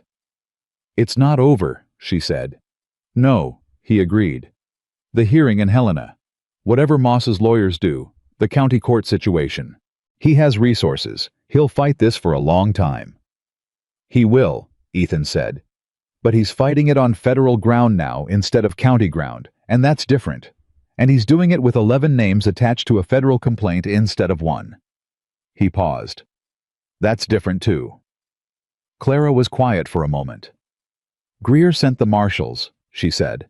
He didn't have to do that. He could have processed the papers and sat on them for months. He did what was right, Ethan said. People don't always do what's right, Clara said. It's worth noticing when they do. He looked at her profile in the late afternoon light, the set of her jaw, the dark hair falling loose from the braid. She'd put it in that morning, the hands clasped in her lap that had spent 3 weeks carrying documents sewn into a bag lining. What do you want to do? He said. After all of this, when it's resolved. She turned to look at him. What do you mean? I mean you've been running toward something for 3 weeks, he said. Helena the case Moss. What do you want when there's not something to run toward? She thought about it seriously, the way she thought about everything. I want my father's land back, she said. Or justice for it if it can't be recovered. I want Ruth Pollard and May Sutton and Thomas Carey to get back what they lost or fair payment for it. She paused. I want to finish what I started. And after that, he said, the question hung between them. I don't know, she said honestly. I haven't let myself think past the immediate thing in so long that I'm not sure I know how. She looked at her hands. I don't have a home anymore. My father's land is tied up in a federal case. I have $4 and a travel bag with legal documents in the lining. You have the North Ridge, Ethan said. She looked at him. I didn't elaborate because she was a woman who understood what people meant when they said things, and elaborating would have been explaining, and she didn't need him to explain. Ethan, she said. That's my name, he said. I need you to know something. She turned to face him more fully with the same directness she brought to everything. No hedging, no performance. Just Clara being honest, because it was the only way she knew how to be. I'm not staying because I need somewhere to go. I'm staying because I want to be here. She paused. If that's something you want too. He looked at her. Clara, he said.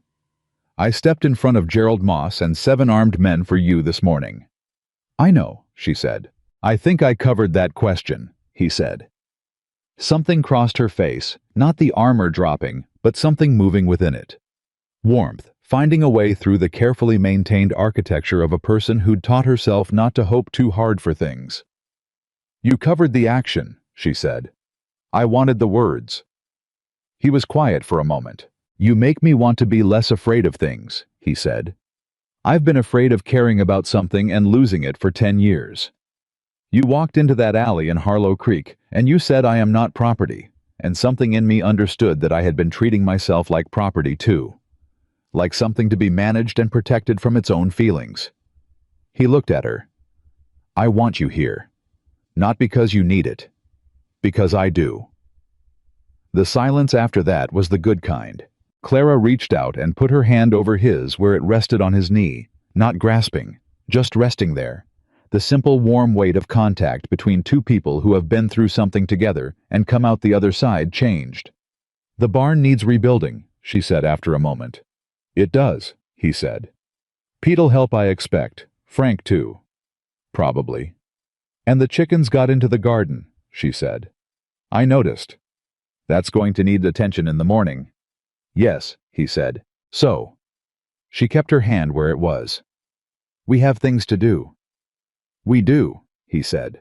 The mountain held them in the last of the day's light, and the valley below went gold, and then amber, and then the particular quiet blue of early evening, and two people sat on a porch step in the Montana Territory summer, and let the day be finished, and the next one be not yet arrived, and between those two things there was a space that felt for the first time in a long time like enough.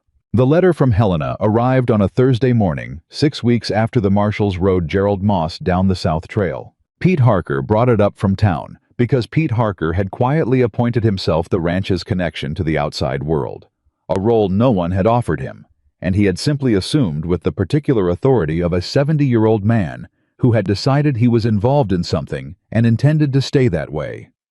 He rode up mid-morning, tied his horse at the post, and handed the envelope to Clara without ceremony. "Federal seal," he said. "Figured it shouldn't wait." Clara looked at the envelope for exactly 2 seconds. Then she walked to the porch step and sat down and opened it. Ethan came around the side of the cabin from where he'd been working on the new barn frame and read her face before he read anything else. She was holding the letter with both hands, and her expression was doing several things at once. The particular complicated movement of a face receiving news. It has wanted for a long time and is not yet sure it's allowed to believe. "Clara," he said. She looked up. "The investigation is complete," she said. "Gerald Moss has been formally charged under federal land statutes, fraud, forgery, and unlawful debt collection." She looked back at the letter. "The property deed for my father's land has been voided. The land reverts to the estate." Her voice stayed level, but something in it was different, thinner, like a wire pulled to its limit. "All debt contracts associated with the fraudulent loan are declared void.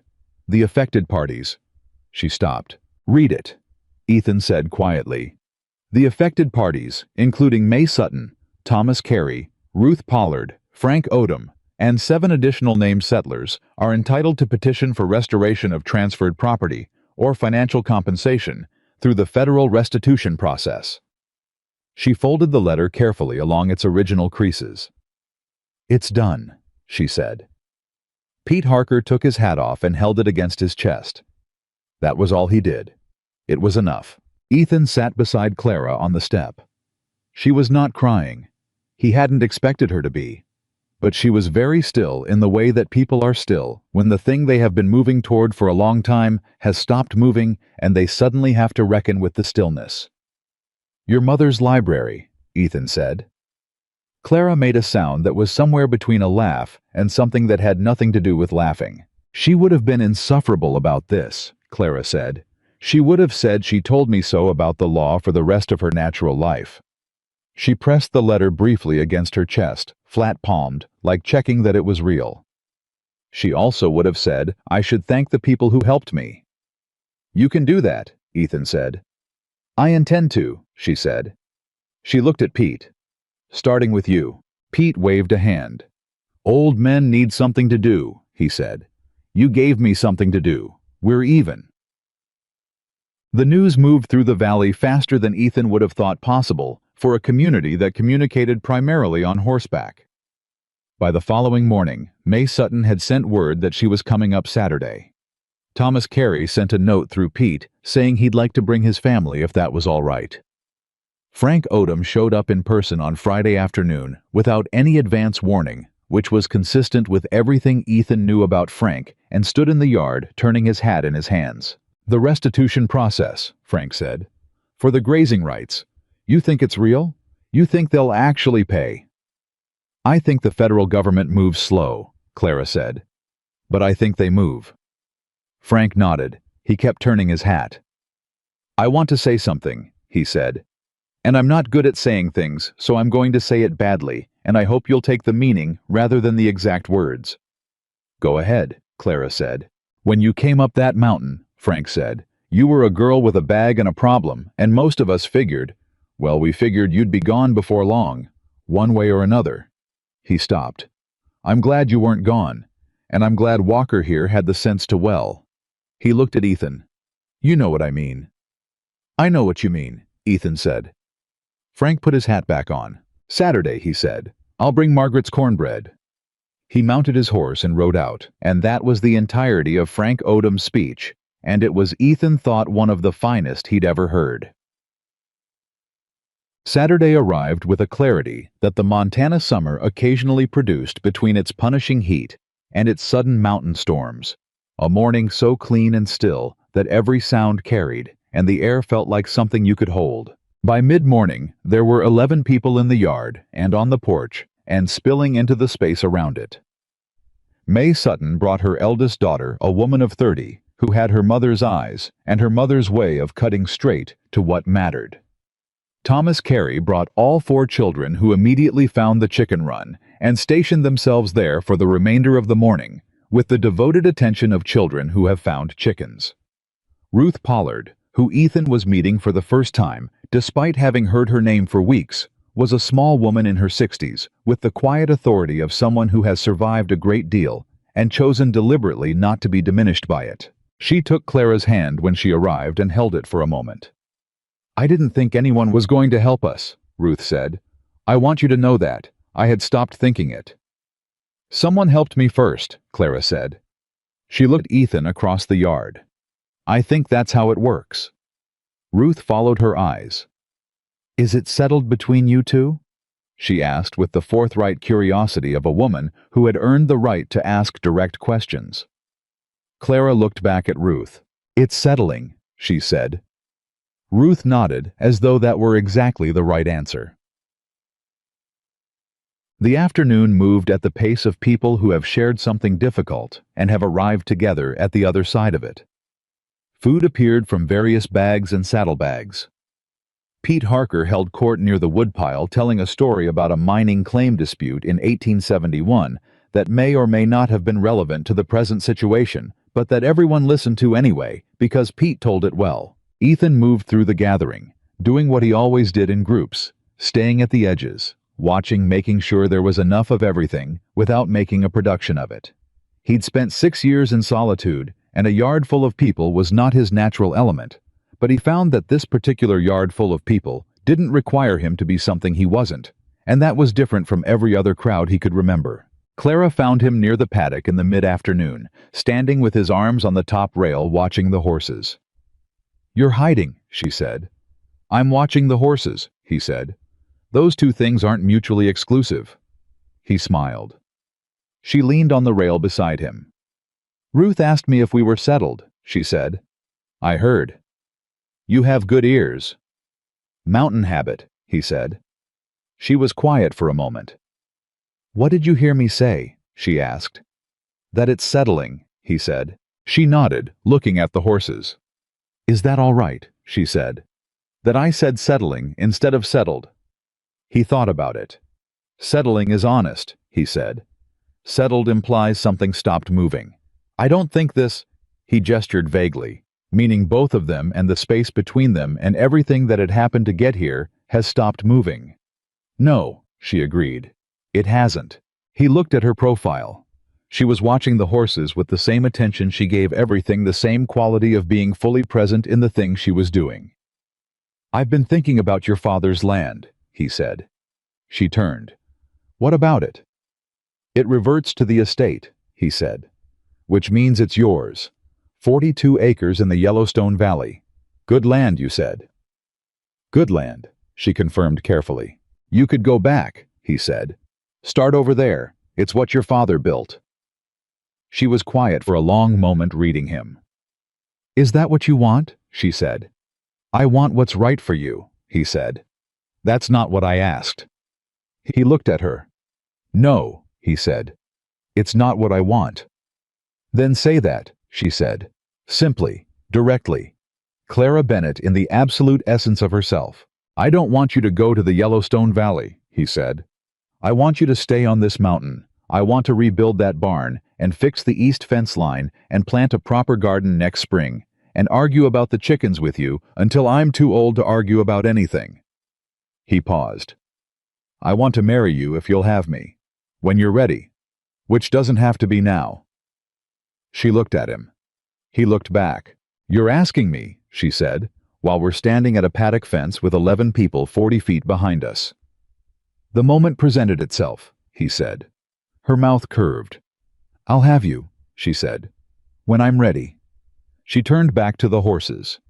Which might not be as far off as you think. He turned back to the horses too. They stood shoulder to shoulder at the rail, and behind them the gathering moved and talked and laughed, and the mountain summer held everything in its particular gold light, and Ethan Walker understood with the specific and unfamiliar quality of a man receiving something he had stopped believing was available to him, that this was what it felt like when a life changed direction. Not in the dramatic moment, not in the alley or the federal office or the yard with 7 armed men, but here quietly at a paddock fence with a girl who said, I'll have you the same way.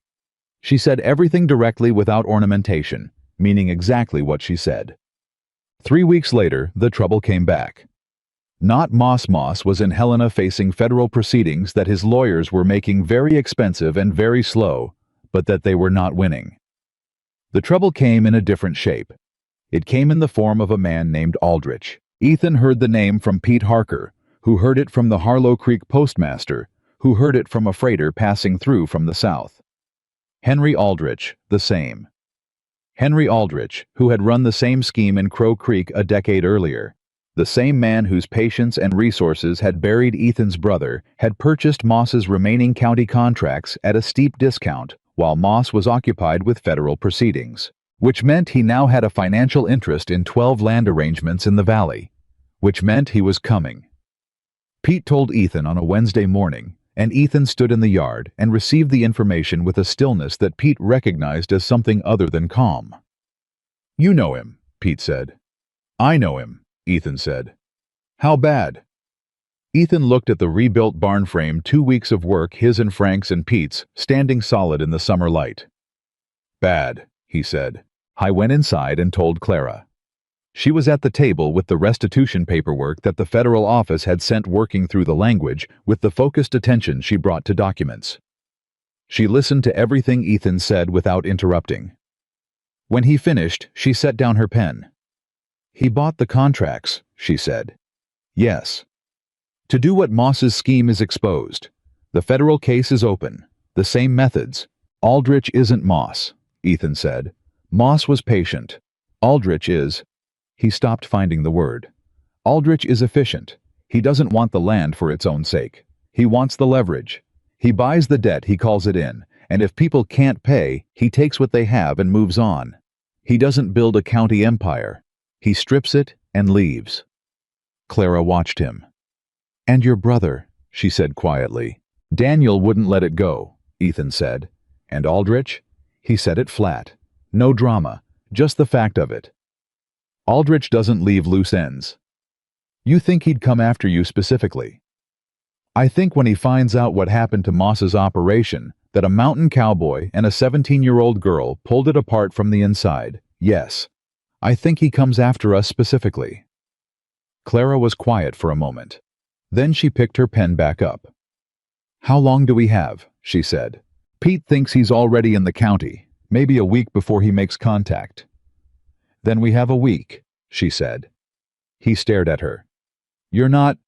He stopped.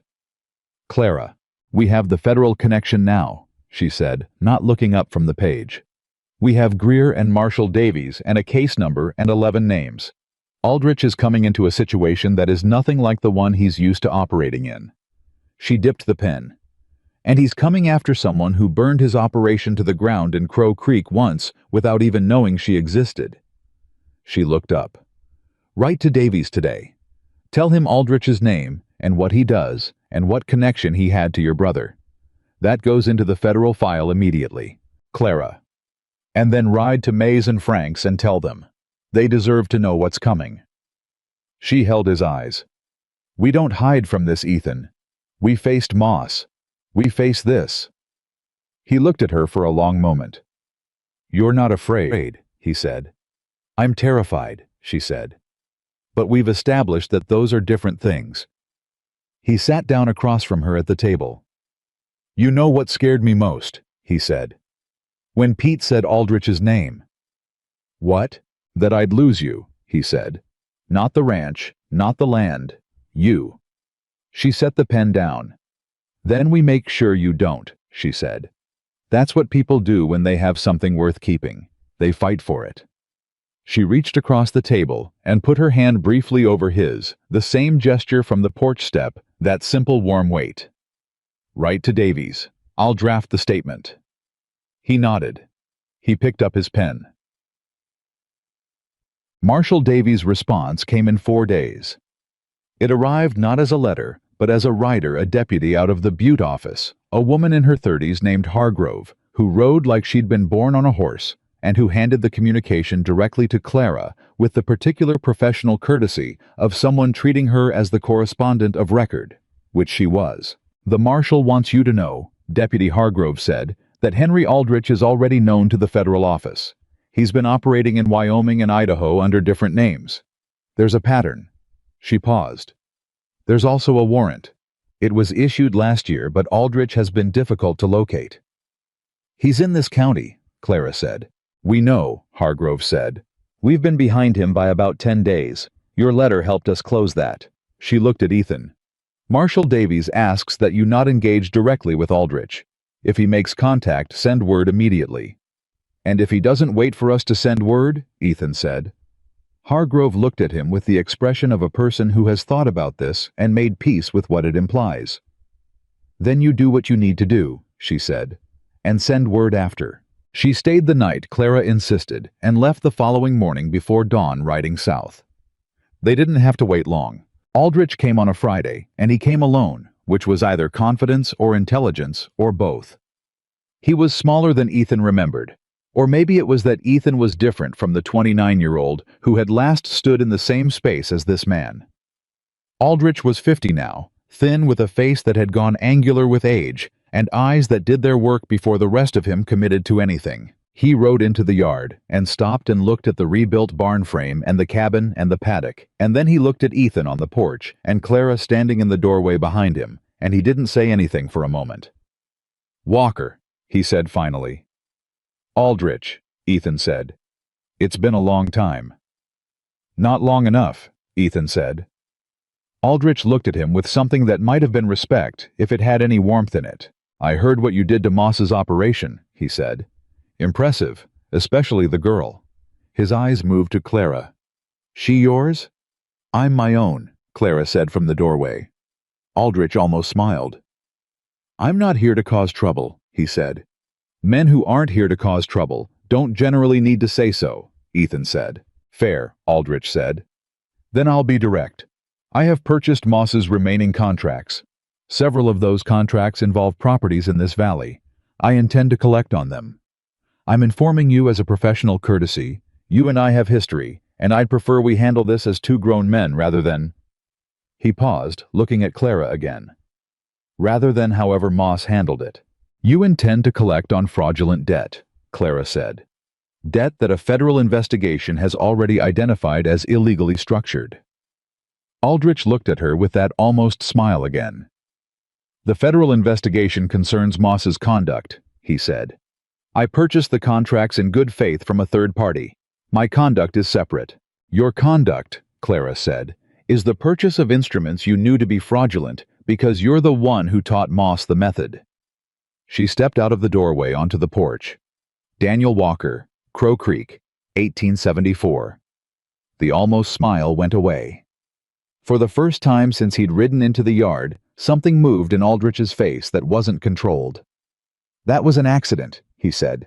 "The federal file that was opened in your name last week doesn't use that word," Clara said. "It uses several other words. You're welcome to read them." The silence in the yard was the kind that had weight. Aldrich looked at Clara, then at Ethan, then back at Clara.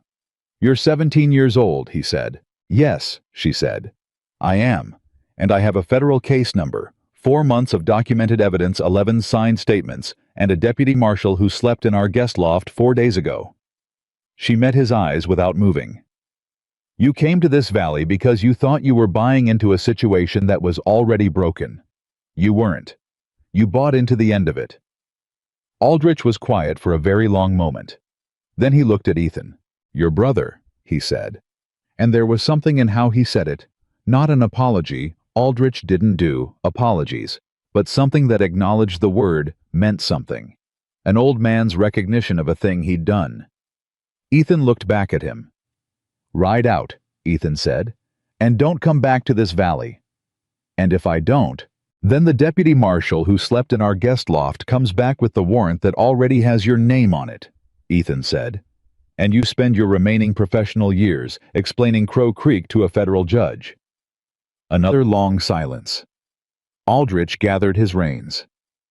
"The girl," he said, not to Clara, to Ethan, which was a mistake. "She has a name," Ethan said quietly. Aldrich looked at Clara. "Miss Bennett," he said, "you should know men like me don't disappear because one case gets made against us." "I know," Clara said. "But they get slower and smaller, and eventually the law catches up." She kept her eyes level. "It already has." Aldrich rode out.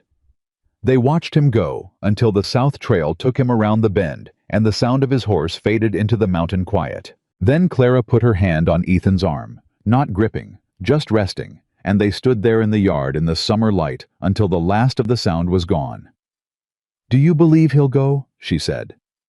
"No," Ethan said. "But I believe Davies will find him, and I believe the warrant is real." He covered her hand with his. "We did what we could do." "We did," she said. She leaned her head briefly against his shoulder, just for a moment. Then she straightened and looked at the barn frame. "The east wall needs another day's work," she said. "It does," he said. "Pete's coming tomorrow." "He is." "I'll make coffee enough for 3, she said. She went inside. Ethan stood in the yard a moment longer, looking at the mountain that had been his alone for 6 years. The trail, the pines, the rebuilt frame of a barn that had burned and was being made again. Everything the same, everything different. He went inside.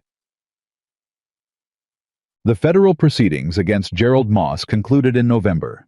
He was found guilty on 4 counts of fraud and 2 counts of forgery, sentenced to 8 years, and stripped of his county landholdings, which were distributed through the federal restitution process to the families from whom they'd been taken. Thomas Carey got his farm back. Ruth Pollard received financial compensation equal to the assessed value of her lost property.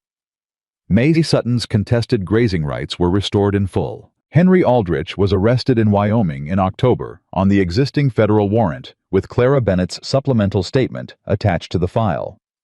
He did not go quietly, but he went. Deputy James Cole filed 7 reports over the fall and winter detailing irregularities in county court proceedings during Judge Harlan's tenure. Judge Harlan resigned in December. Cole was promoted the following spring, which surprised him considerably, and no one else at all. Arthur Greer sent Clara a personal note in January, saying that in his 22 years with the Federal Land Office, he had processed fewer than a handful of cases built with the quality of documentation and preparation that hers had demonstrated, and that he hoped she would consider a career in law when she reached the appropriate age. Clara read the letter twice, and then put it in the wooden box she kept on the shelf in the loft, the same shelf where she kept her mother's handwriting primer, and the deed to her father's land, which had been officially restored to the Bennett estate in September, and which she had signed over in October to May Sutton's Community Land Trust, because she had decided that what the land was worth wasn't the acreage. It was what it had made possible. Ethan rebuilt the barn through August and September with help from Pete and Frank and Thomas Carey's eldest son, a 17-year-old named Will, who turned out to have a natural aptitude for timber work and who came back 3 Saturdays in a row because Will Carey, it became apparent, was also a young man with a very serious interest in the opinion of a particular girl, approximately his own age. And that girl was May Sutton's daughter's daughter, who had started coming to the ridge on Saturdays for reasons that everyone understood and no one mentioned directly. The mountain, it turned out, had a way of drawing people up. On the last Saturday of October, with the first cold coming down off the high peaks, and the year beginning its long turn toward dark, Clara and Ethan walked up to the north ridge where the pines opened onto the overlook that faced south across the whole valley. He'd been up here 100 times alone. He'd shown it to her in September on a Sunday afternoon, and she'd stood at the edge of it and looked out across the valley for a long time without saying anything. And he'd understood that she was measuring something, not the view, but something larger. What she'd come through, what it had cost, what it had built. Today she stopped at the same spot and looked out again. "I've been thinking about what Greer said," she told him. "About the law career. About what it takes to make the law work for people who can't make it work for themselves." She leaned against a pine. "There are girls like me all over this territory. Women who don't know what their rights are because no one has told them. Families who sign things they didn't understand because they were afraid and alone." She turned to look at him. "I want to do something about that." He looked at her. "Define something," he said.